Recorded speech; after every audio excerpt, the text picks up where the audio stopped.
हत्यारा police encounter में पहले ही मारा गया है, दूसरा सूचना के हिसाब से गिरफ्तार हो चुका है।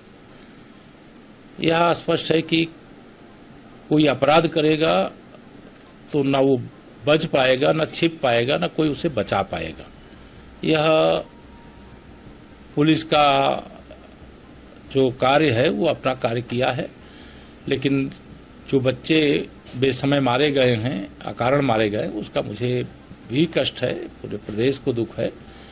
और समाजवादी पार्टी जो उस पर राजनीति कर रही है, मैं उसकी कड़े शब्दों में निंदा करता हूं, क्योंकि सपा स्वयं अपराधियों और माफियाओं और दंगाइयों से सीधा रिश्ता रखने वाली पार्टी है और उसे बोलने का ऐसे मामलों में नैतिक अधिकार नहीं। एक बड़ा सवाल खिलाफ देखिए, दिन भर मेरे प्रधानमंत्री माननीय नरेंद्र मोदी जी को गाली देना एक सूत्री कांग्रेस के नेता श्री राहुल गांधी जी हों, चाहे उनके अन्य कोई नेता पदाधिकारी हों, उनका एक सूत्री एजेंडा बन गया है।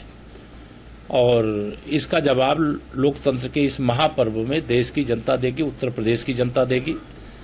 कोई भी एजेंसी, कोई भी जांच करने का काम अगर किया जा रहा है और उसमें कोई सवाल उठाता है, तो इसका मतलब है कि वह भारतीय संविधान के अनुसार जो एजेंसियां, चाहे वह न्यायपालिका हो, चाहे वह चुनाव आयोग हो, चाहे कोई जांच एजेंसियां हो, उस पर सवाल उठा करके वह यह साबित कर चुके हैं कि पहले वह गलत करते थे और उनकी गलतियों की कोई जांच नहीं करता था।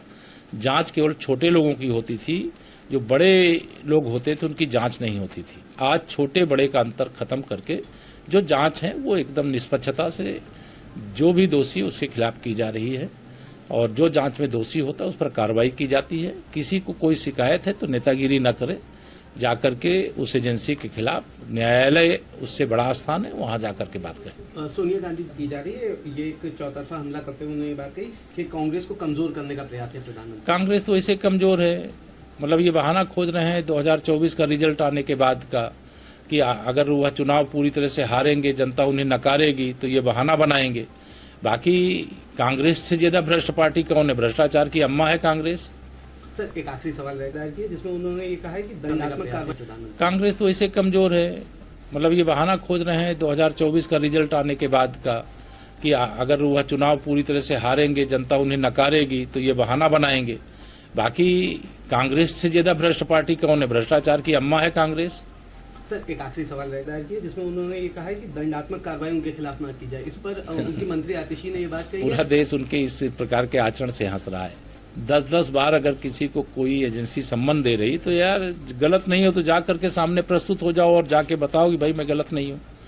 अगर उनके कोई सवाल है तो जवाब दे दो, आप विद्वान हो इतने दिल्ली के मुख्यमंत्री के रूप में, लेकिन गिरफ्तार कर लिया जाएगा और मुझे जेल भेज दिया जाएगा, पहले से ही माहौल बनाने का जो काम कर रहे हैं। अगर गलत किए होंगे तो जेल जाएंगे, और जेल जाने की नौबत अगर नहीं आती है, वो जांच जवाब देने से एजेंसी संतुष्ट होती है, जांच एजेंसी, तो वहां बात खत्म हो जाएगी। और अगर जेल कोई भेजेगा तो जमानत देने वाले भी तो कोर्ट बैठी हुई है, वो डर क्यों रहे? वो डर रहे, इसका मतलब है कि कहीं न कहीं दाल में कुछ काला। उनकी मंत्री ने कहा है कि उनको चुनाव से प्रचार से रोकने के लिए वहां जेल भेजा जा रहा है। वो क्या प्रचार करेंगे? उत्तर प्रदेश में कहीं उनकी जमानत नहीं बचने वाली है, और देश के कहीं किसी हिस्से में उनका कहीं अता पता नहीं है।